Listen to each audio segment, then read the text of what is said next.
பாஜகவோடு நாம் ஜாக்கிரதையாக பயணிக்க வேண்டும், அவர்கள் சித்தாந்தங்கள் நம்மை அழித்துவிடும் என்று சொன்னதற்காக பாரதிய ஜனதா கட்சி யாரோடு கூட்டணி வைக்கிறார்களோ ஆட்சியில் பங்கு என்று நுழைவார்கள். அடுத்து அவர்களே ஆட்சியை அமைத்து விடுவார்கள். பாரதிய ஜனதா கட்சியினுடைய நடைமுறை அரசியல்கள் தமிழ்நாட்டு மக்களுக்கு ஏற்புடையதாக இல்லை. அப்ப நீங்க ஜெயலலிதாவை விட எடப்பாடி பழனிசாமி பெரிய தலைவர்னு சொன்னா வச்சுக்கோங்க. ஓபிஎஸ் நான் எந்தவித நிபந்தனை விதிக்காமல் இணைந்து கொள்கிறேன் என்றார். ஆனா எடப்பாடி கேட்க மாதிரி தெரியல. ஸ்டாலினை வீழ்த்தி அதிமுக ஆள வேண்டும் என்று நினைக்கல. ஓபிஎஸ்ஐ வீழ்த்தி அதிமுகவுக்கு எடப்பாடி தலைமை தாங்க வேண்டும் என்று மட்டும்தான் நினைக்கிறார்.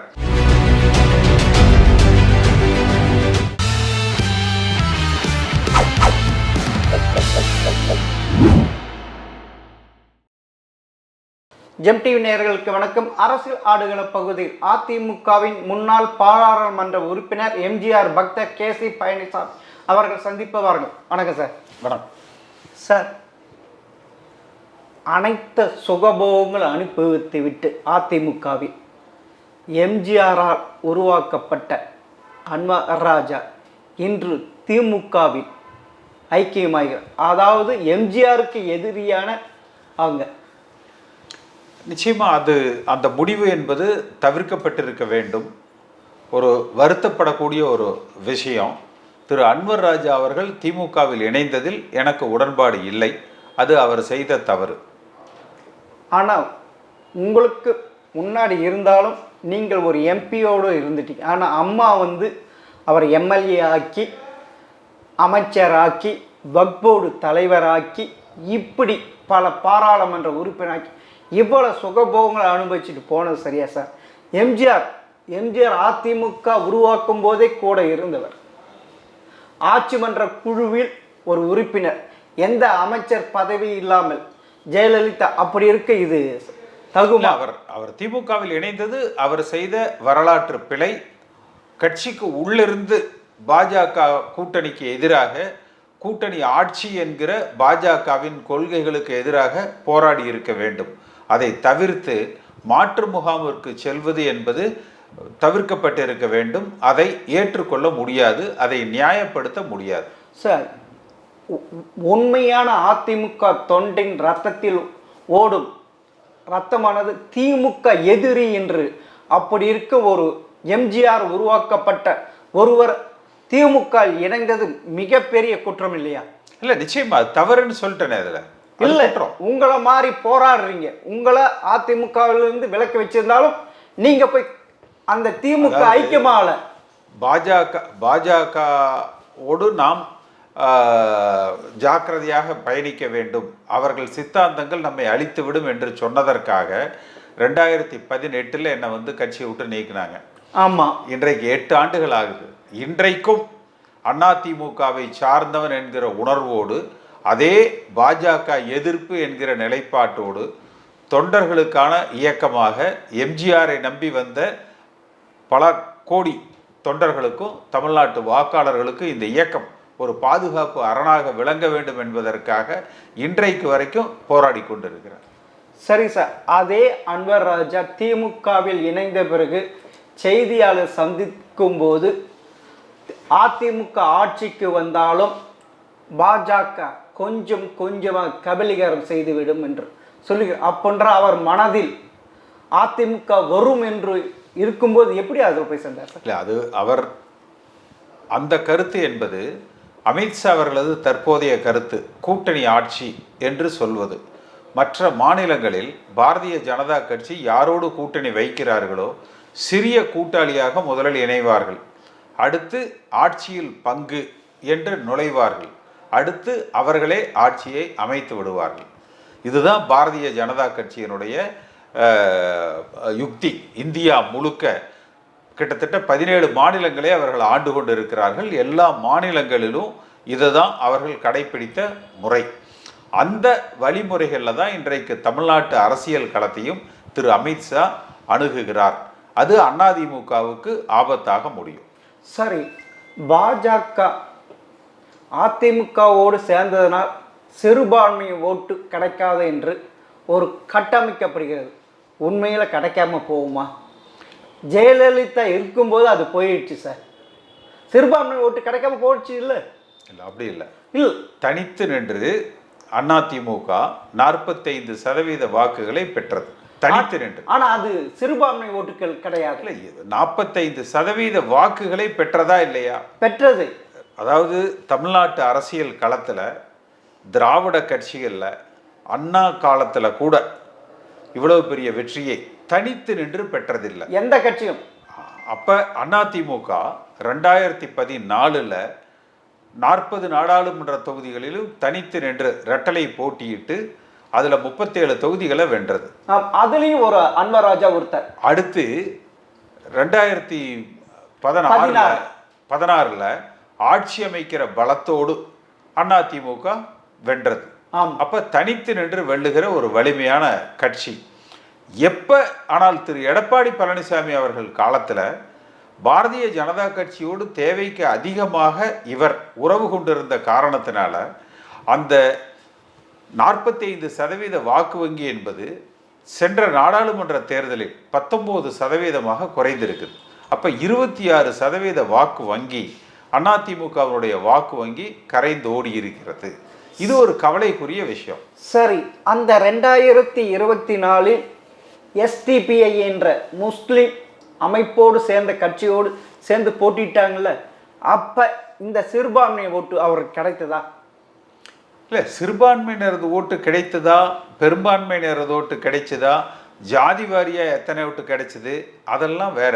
தேர்தலில் 45% வாக்குகளை பெற்று ஆட்சி அமைத்த 2016 தேர்தலை சந்தித்த அதிமுக 2014 தனித்து நின்று 37 நாடாளுமன்ற தொகுதிகளில் வெற்றி பெற்ற அதிமுக கடந்த நாடாளுமன்ற தேர்தலில் 19% வாக்குகளை பெற்றிருக்கிறது. இது துரதிர்ஷ்டமானது. அதனால இதுல எந்த ஜாதிக்காரங்க போட்டாங்க, எந்த மாவட்டத்துக்காரங்க போட்டாங்க, எந்த மண்டலத்துக்காரங்க போட்டாங்க, எந்த மதத்துக்காரங்க போட்டாங்க என்று பிரித்தாளுகிற சூழ்ச்சிக்குள்ள நம்ம போகணுங்கிற. ஆனா பெரும்பாலான அப்படிதானே சொல்றாங்க, சிறுபான்மை ஓட்டு எடப்பாடியால் பாஜகவில் சேர்ந்தது கிடைக்காமல் போய்விட்டது என்று. இதை நான் ஜெயலலிதா காலத்திலே இது போயிடுச்சு என்ற. இல்லை, நீங்க 45% வாக்குகளை பெற்றார்களா இல்லையா?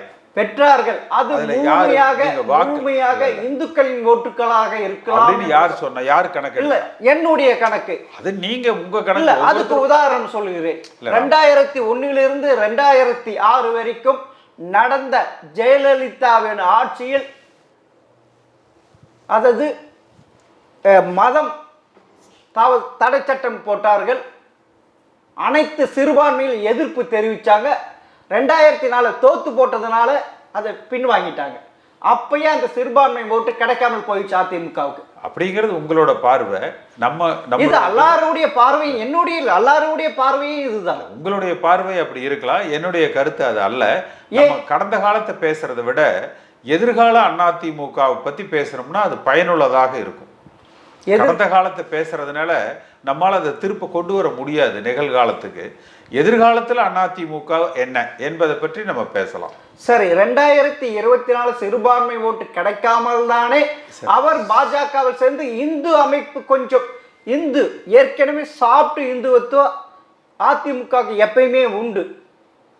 அதே போல் இப்ப அவர் அதை எடுத்துப்பது சரிதானே அவருடையது. அதாவது பாஜக எதிர்ப்பு என்கிற என் போன்றவர்களது நிலைப்பாடு சிறுபான்மை பெரும்பான்மை இந்து முஸ்லிம் கிறித்தவர் என்பதால் அல்ல.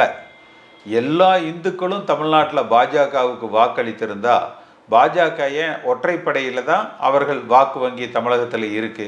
அவர்கள் ஆட்சி அமைச்சிருக்கணும் இல்லையா பாரதிய ஜனதா கட்சி? ஏன் அவர்களால் அமைக்க முடியல? அப்போ பாரதிய ஜனதா கட்சியினுடைய சில நடைமுறை அரசியல்கள் தமிழ்நாட்டு சூழலுக்கு தமிழ்நாட்டு மக்களுக்கு ஏற்புடையதாக இல்லை.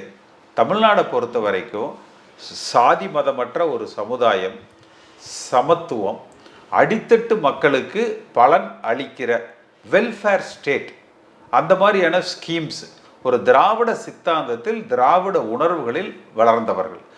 தேசிய கட்சிகளை தமிழகத்தில் அவர்கள் அங்கீகரிக்க மாட்டார்கள், அனுமதிக்க மாட்டார்கள். தேசிய கட்சிகளது செயல்பாடுகள் தமிழ்நாட்டினுடைய வளர்ச்சிக்கு அது உகந்ததாக இருக்காது. அப்போ பாரதிய ஜனதா கட்சியினுடனான கூட்டணி என்பது அதிமுகவுக்கு எந்த விதத்திலும் பலன் அளிக்காது.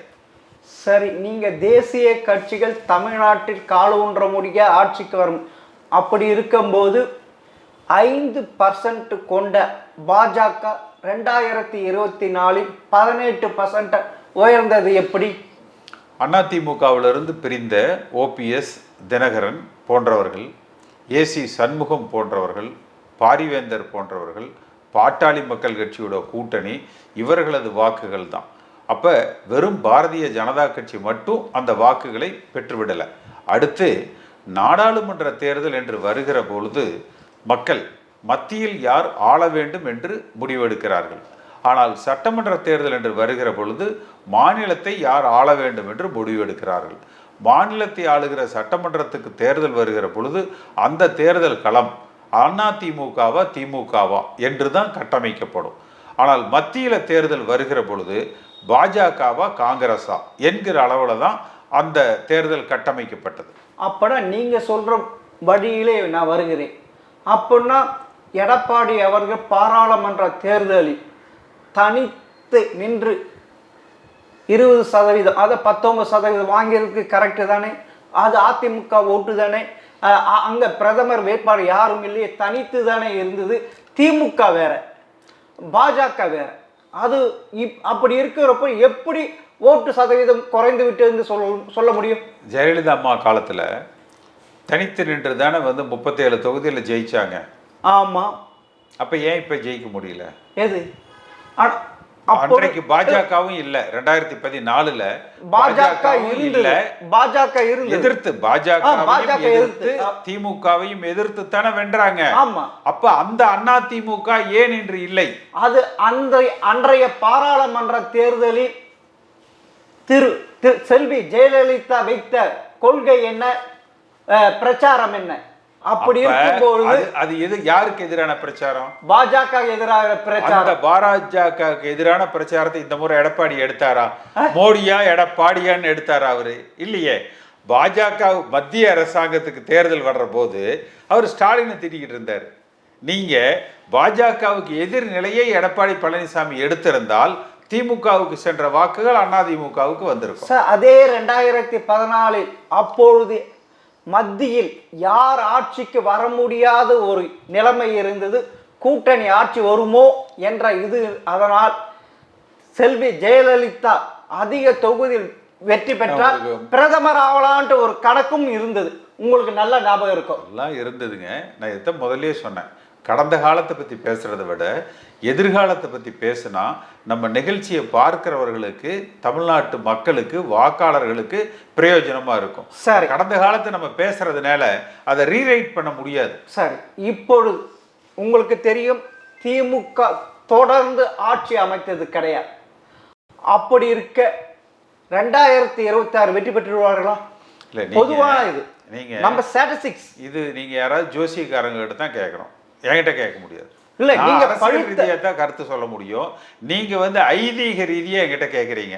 தொடர்ந்து திமுக இதெல்லாம் இந்த வலி சயனம் பார்க்குற மாதிரி, காக்கா குறுக்க போச்சு, கழுதை கத்துச்சு, இதுக்கெல்லாம் நான் பதில் சொல்ல முடியாது.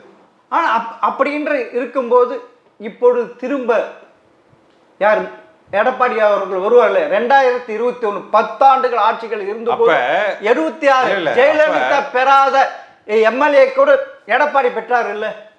இல்ல, அப்ப நீங்க ஜெயலலிதாவை விட எடப்பாடி பழனிசாமி பெரிய தலைவர்னு சொன்னா வச்சுக்கோங்க. அது கம்பேர் பண்றப்ப அது உண்மைதானே? உங்களுடைய எண்ணங்கள் பாஜக சார்ந்ததா இருந்ததுன்னா எடப்பாடி பழனிசாமியை தாராளமா கூட்டிட்டு போய் பாஜகவோட சேர்த்துக்கோங்க. அந்த கணக்கு இந்த கணக்கு போட்டு பாருங்க சார். அரசியல்ல 1+1 is not always 2. Yes, it may be 20, it may be 0. அதுதான் சார். இப்போ அன்வர் ராஜா அதிமுக விட்டு போனதுனால் சிறுபான்மை ஓட்டு கிடைக்காது, அப்படி ஒரு கட்டமைக்கப்படும் என்று சொல்றாங்க. உங்களுக்கு முதலே சொல்லிட்டேன்ல, சாதி வாரியாக வாக்காளர் வாக்கு சதவீதத்தை கணக்கு பார்க்கக்கூடாது, அப்படி முடியாது. மதம் வாரியாக பார்க்கக்கூடாது, மண்டல வாரியாக பார்க்கக்கூடாது. நம்ம நாடாளுமன்ற தொகுதி வாரியாக தமிழ்நாட்டில் இருக்கிற மொத்த வாக்காளர்கள் 7 கோடி பேர்னா அதில் நம்ம 4 கோடி பேர் இடத்துல வாக்குகளை பெற்றோமா என்று தான் நம்ம பார்க்கணும். சரி, அப்போனா இப்போ 2026 அதிமுக வெல்ல வேண்டும் என்றால் எப்படி? ஒன்றுபட்ட அதிமுக தேவை, பாஜக இல்லாத கூட்டணி தேவை, தொண்டர்களால் தேர்ந்தெடுக்கப்படுகிற தலைமை தேவை, லஞ்சம், ஊழல், சாதி, மதம் இதற்கு அப்பாற்பட்ட வகையில் அதிமுக வழிநடத்தப்பட வேண்டும். புரட்சி தலைவர் எம்ஜிஆரோடு பழகியவர்கள், அவரால் உருவாக்கப்பட்டவர்கள் இந்த இயக்கத்தை வழிநடத்துகிற சூழ்நிலை ஏற்பட வேண்டும். சரி, இப்பொழுது ஓபிஎஸ் நான் எந்தவித நிபந்தனை விதிக்காமல் இணைந்து கொள்கிறேன் என்றார். ஆனால் எடப்பாடி கேட்க மாதிரி தெரியலையே. இன்னொருத்தர் உன் காலில் வந்து விழுகிறேன், என்னை சேர்த்துக்கொள் என்றார். அப்பயே எடுபடுமானார். ஏன் அந்த நான் பிடித்த முசலுக்கு 3 காலோடு இருக்கிறார்.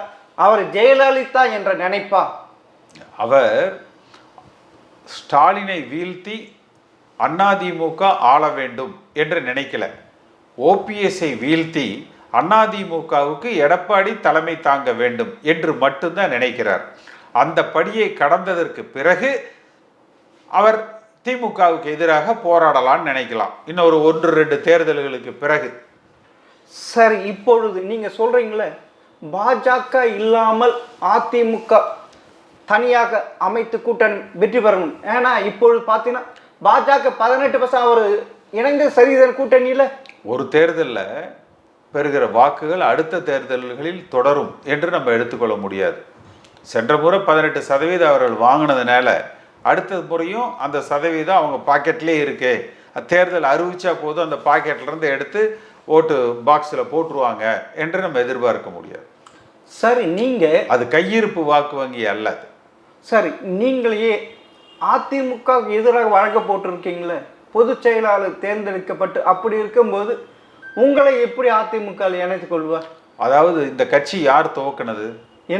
எம்ஜிஆர் என்ன சொல்லியிருக்காரு? தொண்டர்கள். ஆமாம், அப்போ எடப்பாடி பழனிசாமி தொண்டர்களால் தேர்ந்தெடுக்கப்படணும்னு தான் சொல்கிறோம். அந்த தொண்டர்களால் ஒரு தலைமை தேர்ந்தெடுக்கப்படுவதற்கு தேர்தல் நடத்தணும் என்று தான் சொல்கிறோம். ஏன் எம்ஜிஆர் அந்த விதியை கொண்டு வந்தார்? பணபலம் படைத்தவர்கள், சாதிய பலம் படைத்தவர்கள், மாநில அரசாங்கத்தின் ஆதரவை பெற்றவர்கள், மத்திய அரசாங்கத்தினுடைய அனுக்கிரகத்தை பெற்றவர்கள் அதிமுக என்கிற இயக்கத்தை கபலீகரம் செய்துவிடக்கூடாது என்பதற்காக புரட்சி தலைவர் எம்ஜிஆர் அவர்கள் அந்த விதியை உருவாக்கினார்.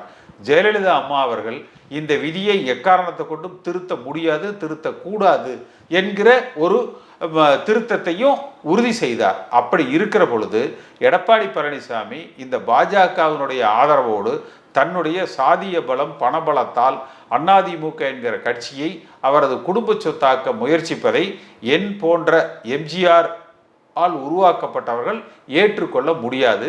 அதை தடுத்து நிறுத்த வேண்டிய பொறுப்பு எங்களுக்கு இருக்கிறது. அந்த கடமையை செய்து கொண்டு இருக்கிறோம். சரி, உங்களை அனைவரும் அனைத்து சென்றால் 45% இருந்த வாக்கு சதவீதம் 19% குறைந்துள்ளது. உங்களெல்லாம் இணைச்சிக்கிட்டா அது வந்துருமா? ஆளுகிற வாய்ப்பை அதிமுக பெறுவதற்கு அது ஒரு அஸ்திவாரமாக அமையும். உங்களை நம்பி யாராக்கு உங்களுக்கு வாக்காளர்கள் இருக்காங்களா? எடப்பாடி பழனிசாமி என்கிற தனி மனிதனை நம்பி எத்தனை வாக்காளர்கள் இருக்காங்க? அவர் பொதுச் செயலாளராக இருக்கிறார். அவர் தொண்டர்களால் தேர்ந்தெடுக்கப்படலை. அந்த பொதுச் செயலர் என்பது பாஜகவினுடைய அனுக்கிரகத்தால் பெறப்பட்டது. அவர் பொதுச் செயலாளர் ஆனதற்கு பிறகு நீங்கள் மைனஸில் பாருங்கள், 26% வாக்கு வங்கியை அதிமுக இழந்திருக்கிறது. ஆமாம், 45. ஆமாம். ஆனால் எப்படி மேற்கு மண்டலம் அதிமுக கோட்டையாக இருக்குமோ அதே தான் நிரூபித்து உள்ளார். ஏன் போன நாடாளுமன்ற தேர்தலில் அந்த கோட்டையில் ஓட்ட விழுந்தது? எது? நாடாளுமன்ற தேர்தலில் மேற்கு மண்டலத்தில் எத்தனை தொகுதியில் ஜெயிச்சாங்க? ஜெயிக்கல. அதான் இது ஜெயலலிதா காலத்தில் நடந்ததில்ல. 2004 நீங்கள் 2014லையும் 16லையும் ஜெயிச்சாங்களா இல்லையா? கடைசி 2 தேர்தலில் ஜெயிச்சாங்களா இல்லையா? தனித்து நின்று ஜெயிச்சாங்களா இல்லையா? ஜெயிச்சாங்க. எடப்பாடி பழனிசாமிகிட்ட எந்த அதிமுக கொடுக்கப்பட்டது? ஆளுகிற அதிமுக 140 சட்டமன்ற உறுப்பினர்களை கொண்ட அதிமுக, 50 நாடாளுமன்ற உறுப்பினர்களை கொண்ட அதிமுக, ஆட்சி பொறுப்பில் இருக்கிற அதிமுக அவர் வசம் ஒப்படைக்கப்பட்டது. 45% வாக்கு வங்கியை கொண்ட அதிமுக அவர் வசம் ஒப்படைக்கப்பட்டது. இன்றைக்கு எந்த அதிமுக இருக்கிறது? 19% வாக்கு வங்கி, பல கூறுகளாக பிரிந்த வாக்கு வங்கி, சாதி வாரியாக, மதம் வாரியாக, மண்டலம் வாரியாக, மாவட்ட வாரியாக பிரித்த வாக்கு வங்கி. இதைத்தானே எடப்பாடி பழனிசாமி வைத்திருக்கிறார். அப்படின்ற இந்த 45% வாக்கு வங்கி குறைந்ததுக்கு நீங்க எல்லாம் பிரிந்து போய்விட்டதா, அதனால் ஏற்பட்ட இதுவா? அதிமுகவை சிதைத்து விட்டார், பிரித்து விட்டார், பிளந்து விட்டார் எடப்பாடி பழனிசாமி என்று தான் பார்க்கணும். ஒரு தொலைக்காட்சியில் ஒரு கருத்து சொல்றோம், அந்த கருத்து சொல்லுகிற பொழுது என்ன ஏது என்று விசாரிக்காமல் கூட அவரை கட்சி விட்டு நீக்கிறேன் என்கிற அறிவிப்பு ஒரு ஜனநாயக முறைப்படி ஏற்றுக்கொள்ளக்கூடிய ஒரு அறிவிப்பா? சரி, உண்மையான அதிமுக தொண்டனாக இருந்தால் அதிமுகவை எதிர்ப்பார்களா? அதிமுகவை எதிர்க்கல. நாங்கள் எதிர்ப்பது எடப்பாடி பழனிசாமியை. எடப்பாடி பழனிசாமியை எதிர்ப்பது என்பது அதிமுகவை எதிர்ப்பது அல்ல. அப்படிதானே அர்த்தம். அவர் தானே பொதுச் செயலாளரா இருக்கிற அதிமுகவுக்கு. எங்களது போராட்டம் தனிப்பட்ட சர்வாதிகாரி எடப்பாடி பழனிசாமிக்கு எதிரானது, அதிமுக கட்சிக்கு எதிரானது அல்ல. அம்மாவிடவா சர்வாதிகாரி எடப்பாடி? அவரது சர்வாதிகாரம் என்பது இந்த இயக்கத்தின் வளர்ச்சிக்கு. இப்போ கத்தி இருக்கு, ஒரு கொலகாரன் கையில கத்தி இருந்த என்ன ஆகும்? பல பேருடைய உயிரை பறிக்கும். ஒரு டாக்டர் கையில கத்தி இருந்த என்ன ஆகும்? பல பேருடைய உயிரை காப்பாத்துச்சு. அம்மா கையில் இருந்த சர்வாதிகாரம் இந்த இயக்கத்தை வலிமைப்படுத்தி 45% வாக்கு வங்கியை உயர்த்தியது, தொடர்ந்து தனித்து நின்று வென்றது. எடப்பாடி பழனிசாமி கையில் இருக்கிற சர்வாதிகாரம் 45% வாக்கு வங்கியை 19 குறைத்து ஆளுகிற வாய்ப்பை அதிமுக பெறுமா என்று தொண்டர்களும் தமிழ்நாட்டு மக்களும் இயங்கக்கூடிய நிலையில் இன்றைக்கு இருக்கிறது. சரி, இப்பொழுது உண்மையான எம்ஜிஆர் தொண்டர்கள் எடப்பாடி ஏற்றுக்கொள்ளவில்லையா? இல்லை, நிச்சயமாக அவரை எம்ஜிஆர் தொண்டர்கள் ஏற்றுக்கொண்டிருந்தால் கடந்த தேர்தல்களில் வெற்றி வாய்ப்பை கொடுத்திருப்பார்கள், ஆளுகிற வாய்ப்பை கொடுத்திருப்பார்கள். ஆனால் கட்சியில் நான் கேட்க, கட்சியில் உண்மையான கட்சியினுடைய நோக்கம் என்ன? எதுக்காக ஒரு கட்சி நடத்துறோம்? இப்ப நீங்க என்கிட்ட ஒரு இன்டர்வியூ எடுக்கிறீங்க, எதுக்கு இன்டர்வியூ எடுக்கிறீங்க? தொலைக்காட்சியில போடுறதுக்கு. ஒரு அரசியல் கட்சி எதுக்கு நடத்துறோம்? ஆளுகிற வாய்ப்பை பெறுவதற்காக நடத்துறோம். ஆளுகிற வாய்ப்பை பெற முடியலைன்னா அப்புறம் அந்த கட்சி என்ன பிரயோஜனம்? நம்ம என்ன சாமியார் மடமா நடத்துறோம்? அப்படி இல்லை இல்லை. அப்படி ஒரு காலத்தில் கலைஞர் சொல்லியிருக்கிறார், நான் ஒன்றும் சாமியார் மடம் நடத்தலை, சங்கரா மடம் நடத்தல. ஆனால் இப்பொழுது சங்கரா மடத்தை விட மோசமாக இருக்கு. அங்க சங்கரா மடத்தில் எங்கேயோ ஒருத்தர் வருவார். ஆனா அந்த இது அது வந்து நீங்க திமுக கேட்க வேண்டிய கேள்வி. இல்ல, எங்களை பொறுத்த வரைக்கும் நீங்க அதிமுக என்ற தொண்டன், எம்ஜிஆரின் பக்தன், அப்படி இருக்க திமுக உங்களுக்கு எதிரி, அப்படிதானே நினைக்க சொல்லும். அப்படித்தான் நினைச்சிட்டு இருக்கோம். அப்படி இருந்திருந்தா, அப்படி இல்லைன்னா அன்வர் ராஜா மாதிரி எல்லாரும் போய் சேர்ந்துருப்பாங்கல்ல. ஏன் போய் சேரல? அப்ப எங்களுக்கு பதவிகள் முக்கியம் இல்லை, எம்ஜிஆரால் உருவாக்கப்பட்ட அதிமுக முக்கியம். அதை நோக்கித்தான் எங்களது பயணம். உங்களுடைய நோக்கம் ஒன்றுபட்ட அதிமுக. ஆனால் திரு அன்வர் ராஜா பதவி சுகத்துக்காக போய்விட்டாரா? இல்ல, அது அவர்கிட்ட தான் நீங்க கேட்கணும். நீங்க சொன்னீங்க இல்ல, நாங்கள் வந்து பதவிக்கு எதுவும் இல்லை, ஒன்றுபட்ட அதிமுக தான் முக்கியன்றீங்களே. நான் வந்து அன்வர் ராஜாவுக்கு வக்காலத்து வாங்கல. நான் அவருக்கு இல்ல, நீங்களும் ஒரு எம்ஜிஆர் தொண்டர், அவரும் ஒரு எம்ஜிஆர் தொண்டர், ஜெயக்குமார் ஒரு எம்ஜிஆர் தொண்டர், பொன்னையாவும் ஒரு எம்ஜிஆர் தொண்டர், இப்படி பல இருக்கிறாங்க. விஷயத்தை திரும்பி உங்க பேட்டியினுடைய துவக்கத்திலேயே அவர் செய்தது தவறு, எனக்கு அது அந்த முடிவு ஏற்புடையதா நீங்க சொன்னீங்களே, அதனால திருப்பி நம்ம பேசி என்ன பிரயோஜனம்? அதுக்கு தான் நான் கேட்டேன். நாங்க எந்த ஒரு பதவி சுகம் எதுவும் கிடையாம ஒன்றுபட்ட அதிமுக தான் இது. அதுதான் நீங்க அதனால அவர்கிட்ட கேட்டேன், அவர் போயிட்டாருன்ட்டு.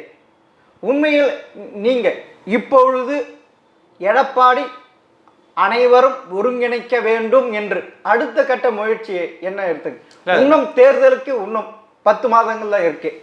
உண்மையிலே அனைத்து ஓட்டு ஒன்று சேர்த்தால் அதிமுக திரும்பவும் ஆட்சிக்கு வரும் என்று பொதுவான கருத்து இருக்கு. திமுக அவ்வளவு எதிர்ப்பளவு இருக்கு. இல்லை, அதை வந்து அந்த சிந்தனையை எடப்பாடி பழனிசாமிக்கு கொடுக்கணும். நீங்க தான் கொடுக்கணும். அது அதான் எப்படியாவது செஞ்சுட்டு இருக்கோம். முயற்சி எடுக்கணும். அதைத்தான் உங்களை தட்டுங்கள் போன்ற திறக்கப்படும், கேளுங்கள் தரப்படும். அதைத்தான் உங்களை போன்ற ஊடகவியலாளர்கள் மூலமாக ஒரு கருத்தாக்கத்தை உருவாக்கி கொண்டிருக்கிறோம். சரி, இப்பொழுது புகழேந்தி சொல்கிறார், திரு புகழேந்தி 2024 சட்டமன்ற தேர்தலில் அதிமுகவுக்கு எதிராக பிரச்சாரம் செய்வேன்ட்டு. அது நீங்க புகழேந்தி தான் கேட்கணும். நீங்க உண்மையான அதிமுக தொண்டர், எம்ஜிஆரின் தொண்டர், ஜெயலலிதா விசுவாசி. நீங்க என்கிட்ட ஒரு பேட்டி கேட்கல, என்னுடைய கருத்துக்களுக்கு என்கிட்ட விளக்கம் கேட்கலாம், பதில் கேட்கலாம். யாரோ சொல்ற கருத்துக்களை என்கிட்ட விளக்கம் கேட்டுக்கிட்டு இருந்தீங்கன்னா அவங்களுக்கு நான் எப்படி வக்காலத்து வாங்க முடியும்? இல்ல நீங்களா, அது அவர்கள் கருத்து, அவ்வளவுதானே. இல்ல நீங்க ஒன்றிணைக்கிறது, எல்லாரும் ஒன்று சேர்ந்துதானே ஒன்றிணைக்க வேண்டும் என்பதில் எல்லோரும் ஒருங்கிணைந்து செயல்படுகிறோம். நீங்களும் சரி, ஓபிஎஸும் சரி, புகழேந்தும் சரி, ஜேடி பிரபாகரனும் சரி, எல்லோரும் ஒன்று சேரணும் வேணும்னு தானே போராடிட்டு இருக்கீங்க. அப்படி அதனால கேட்கிறேன். அது அவங்க கிட்ட கேளுங்கன்னு சொல்றாங்க. ஆனா நீங்கள் எக்காரணத்து கொண்டு அதிமுகவுக்கு எதிராக பிரச்சாரமோ எதுவோ செய்ய மாட்டோம்னு உறுதியா சொல்ல முடியுமா? உறுதியா சொல்லுவேன். எடப்பாடி பழனிசாமி மட்டும்தான் நான் எதிர்ப்பமே ஒழிய, எடப்பாடி பழனிசாமிக்கு எனக்கு கூட தனிப்பட்ட விரோதம் கிடையாது. அதிமுக ஆள வேண்டும், அதிமுக தொண்டர்கள் வாழ வேண்டும், எம்ஜிஆர் உருவாக்கிய விதிகளின்படி இந்த இயக்கம் வழிநடத்தப்பட வேண்டும், ஒரு நல்ல தலைமை தொண்டர்களால் உருவாக்கப்படணும். அதை நோக்கி மட்டும்தான் என்னுடைய பயணம் இருக்கும். ஆனா அது பாஜக கூட்டணி இருந்தாலும் நீங்க ஏற்றுக்கொள்வீங்க? பாஜகவினுடைய கூட்டணி தேவையில்லை என்பது என் கருத்து. இல்ல, அப்படி கூட்டணி உங்களை ஏற்றுக்கொண்டு கூட்டணி இருந்தா நீங்க இருப்பீங்களா? இல்ல, அது அப்படி நடக்கட்டும். அத்தைக்கு மீச முளைக்கட்டும், அப்ப பேசுவோம். அதையே அது உறுதியா உங்களால சொல்ல முடியலையே. இல்ல, அத்தைக்கு மீச எல்லாம் ஹைபாத்தட்டிக்கல் கொஸ்டின்ஸுக்கு நம்ம பதில் சொல்ல முடியாது. அப்படி ஒரு சூழ்நிலை உருவாகட்டும், அந்த நேரத்துல நம்ம முடிவு எடுக்கலாம். அந்த ஒரு சூழ்நிலை இப்பொழுது பார்க்கும்போது அவருடைய பிரச்சாரத்தை பார்க்கும்போது கூட்டம் தானாவே வந்து சேருது. ஜெயலலிதா ஈக்குவல்ன்ட்டு சொல்றாங்க. அதை மடைமாற்றம் செய்வதற்கு அன்னராஜாவை பயன்படுத்துகிறதா திமுக? எடப்பாடி பழனிசாமி பேசுனதெல்லாம் கேட்டீங்களா? கேட்டேன். கூட்டணி ஆட்சிக்கு எதிர்ன்னு பேசுறாரு. ஆமா, கூட்டணி ஆட்சின்னு சொன்னது யாரு? அமித்ஷா. பாஜக. எடப்பாடியோட கூட்டணியில் இருக்கிறது யாரு? பாஜக. அவர் பிரச்சாரம் போறாரு இல்லையா? எந்த கூட்டணிக்காக பிரச்சாரத்துக்கு போறாரு? பாஜக அதிமுக கூட்டணிக்கு. அப்ப அங்க போயிட்டு பாஜகவுக்கு எதிராக பிரச்சாரம் செஞ்சிட்டு இருக்கிறாரு. நீங்க அதை பிரமாதமான பிரச்சாரங்கிறீங்க. நம்ம வீழ்த்த வேண்டியது ஸ்டாலினையும் திமுகவையுமா இல்ல கூட்டணியில் இருக்கிற பாஜகவையா? அப்ப எடப்பாடி பழனிசாமிக்கு ஒரு சைக்காலஜிக்கல் இம்பாக்ட் என்னன்னா, அவர் எதிராளியை விட்டுருவார். எதிராளி யாருன்னு ஃபிக்ஸ் பண்ண தெரியறது இல்லை. கூட இருக்கிறவங்களை கூட்டாளிகளை அடிச்சு காலி பண்றதுதான் அவருக்கு கைவந்த கலை. ஓபிஎஸ் இல்ல, வேற யாரும் இல்ல. இப்ப யாரடா அடிக்கலன்னா பாஜகவை அடிச்சிருவோம். ஏன்னா அவங்க தானே கூட இருக்கிறாங்க. அவர் கூட முடிஞ்ச உடனே அடுத்த முறை வேலுமணி அடிப்பாரு. அப்ப திமுக ஆள வேண்டும், இவர் குடும்பம் எடப்பாடி பழனிசாமி குடும்பம் வாழ வேண்டும். இதுதான் அவர் நோக்கம். நன்றி, வணக்கம். இதோட முடிச்சுக்கோங்க.